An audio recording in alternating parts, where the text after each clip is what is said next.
वहीं AIMIM leader वारिस पठान ने शाहरुख खान के चल रहे आईपीएल वाले मामले पर रद्देमल का इजहार किया। उन्होंने कहा कि Shahrukh Khan international film star हैं और वो अगर माफी नहीं मांगते तो गद्दार कहने और गाली देने का क्या मतलब है। बांग्लादेश के साबिक पीएम भी तो दिल्ली में है, उन्हें कब सरकार बाहर भेजेगी।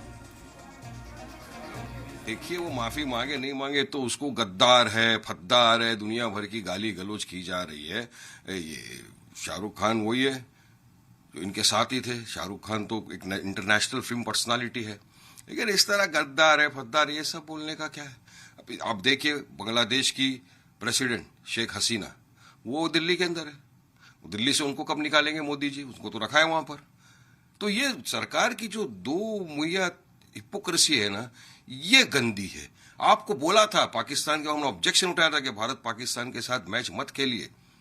आप उसी वक्त अगर रुक जाते तो इस तरह की घटनाएं होने से बच सकती थी, इस तरह के वाकये आने से बच सकते थे।